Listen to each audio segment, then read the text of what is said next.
Hi, my name is Ulrike Narwani. I live near Sydney, close to beautiful Horthill Park in North Saanich.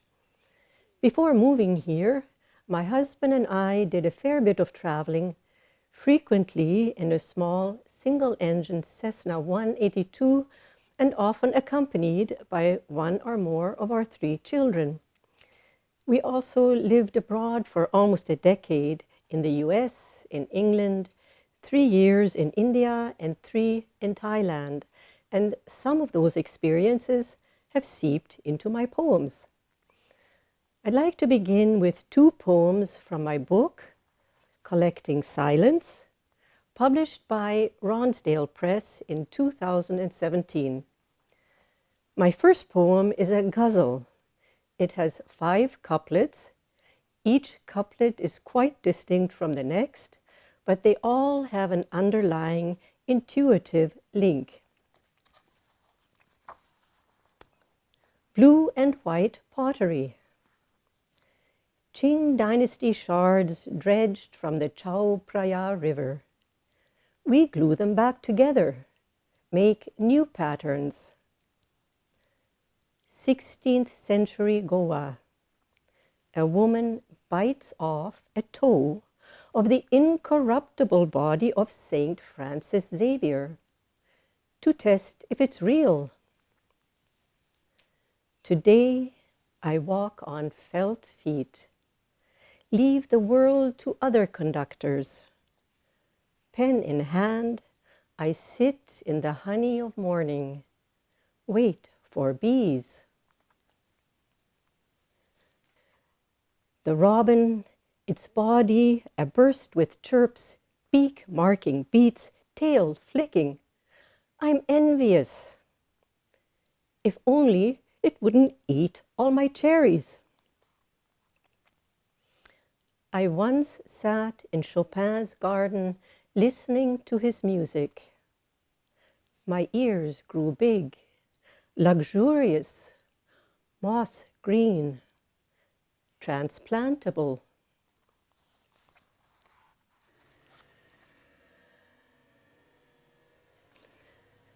My second poem was triggered by a visit to Crater Lake in Oregon.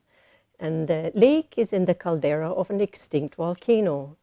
And it is deep, incredibly deep, actually frighteningly deep. Crater Lake. We walk towards the lip of the crater along a well-worn path. Far below us, the lake. God's protean eye, lined with coal, refracts the sky. Amazing that no water has ever drained from this caldera. Prehistoric lizards and other unimaginable creatures have scrambled down its slippery slopes to drink. Some slid in, perished. A wooden boat ramp floats on water the color of charred pine. Not even the delicate hairs on the feet of water striders mar its unblemished surface. Light glints. Wind sends a shiver. I sit on the ramp, dip my toes in, hesitant, as if I need permission.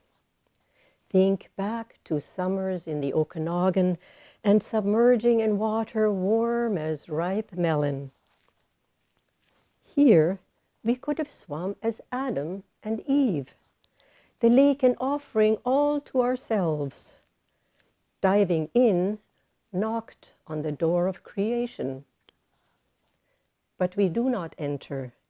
The lakes measure too deep. So deep and black, a stone's fall, a body's fall, would seem endless. We sense a serpent waiting, cold, eye, patient. My following poems are from my recently completed manuscript, It Rains Here One Cloud at a Time.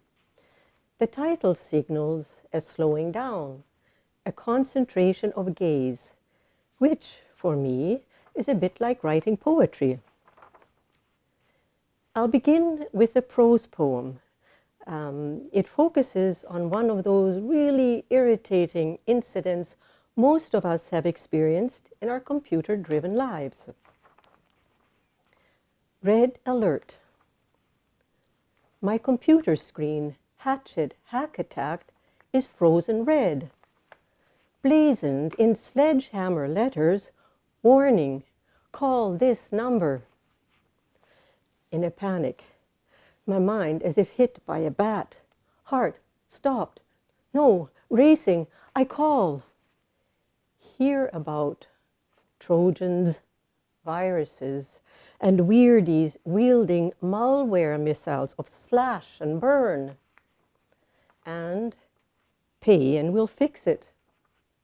I nod and nod, hugging my cat.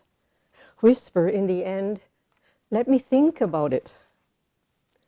On being told, you'll regret it, I realize I've slipped down a rabbit hole of scam. What to do? Start in a corner, my mother always said. I scroll for help on my iPad, program after program, trying to pull a thin cloak of understanding over my head, only to watch it unravel. Finally, frustrated, angry, exclamation mark angry, I, a soft-spoken neophyte, spit out, damn, damn, and give up. But a bright side.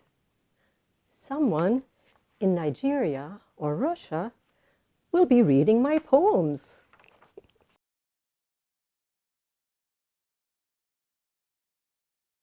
The next poem is for my grandson, Tavio, who was born with a hole in his heart. And in the poem, I mention Loy Kratong, and these are small candlelit boats traditionally made from banana leaves, and they are floated at night on rivers and lakes on Thai New Year, and they bear good wishes. As if in the making, he was born with a hole in his heart, as if in the making, the maker's thought trailed off unfinished. My hands, closing over a wish, fold a banana leaf until it is a boat, a Loy Kratong. Fold it with gentle force, as if I could remake that thought, mend it complete, and able to carry him through all his days, a burning candle inside. One boat, another, and another, a flotilla, sheer numbers needed to bear the weight of my longing. Standing by the river, I nudge each, bobbing into dark, river dark, sky dark, the lapping stars. My hand rudder and wheel, sending out, letting go, until the river flows flame, hope rocking like a cradle, as cool mist and the morning star rise. In the wider world, there are daily challenging and deeply distressing events, and I've often wondered about how to write about them. The next poem is inspired by something Toni Morrison suggested. The poem is a haibun, a Japanese literary form which has a title, a prose section, followed with a link and a shift by a haiku. Write about what you know. I was taught that, believed that, until Toni Morrison said, write about what you don't know. As if she were saying, be the young black African man who leaves home to escape poverty and war. Hearing her, I cross searing desert, head for the cool Mediterranean. My goal, the shores of Europe, anywhere close. Finally, alongside many others, I clamber aboard a boat, woven from the gossamer spider silk of hope. Waking birds, the ancient lighthouse rose-lit. Waking birds, the ancient lighthouse rose-lit. Sometimes, though, one just needs a break, a mini vacation. Time out. We scramble down a root-gnarled bank to a hidden snatch of shore. Breathe in the unencumbered air. Sand is rare here among the grey brood of rattling, clackety layabouts, sound moochers, wave stoppers, dinosaur scat stones. There's just enough room for one umbrella, one towel, next to a rubbery jumble of bull kelp, olive green skipping ropes with bulbous handles. Childhood's weightless playground. Beneath a cloud-hooded sky, we collect stones, weigh them in our hands, choose the flattest, smoothest, skitter them out over the water, the flick of the wrist still fluid. Skim them, bounce them, the best end in dribbles too fast to count. Close by, there's a velvety tree trunk, bent by winds into a new shape. A perfect U-shape. We throw a sling over top, an improvised swing. I sit, naked legs pumping me higher and higher, white brined, tide-stacked logs, now seen, now not. Later, on closet dark days, I will unfold the bare-boned beauty of these bark-stripped logs. This salt-stung air, our laughter, clapping, the lapping waves, too many to count. My final poem is about the walks my husband and I take frequently in Horthill Park. He walks every day, I walk on good weather days. Murmuration.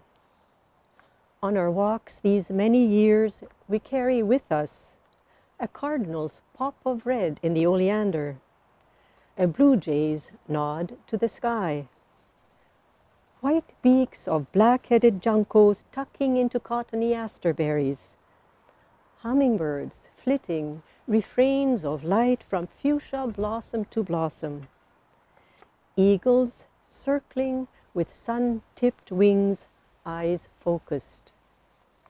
Now on walks, you are the faster one up hills. I speed up going down. A woodpecker's tap-tap by our side. On level ground we meet again. Did you see the flicker's rust-red flash? As day tips into evening and owls moon call in the cedars, arms linked, we slur the offbeat of long and short strides, phrasing our anticipation that on beats 4 and 5, we step together, amplified. Backlit by the setting sun, starlings swoosh and swirl, make, remake, one cloud.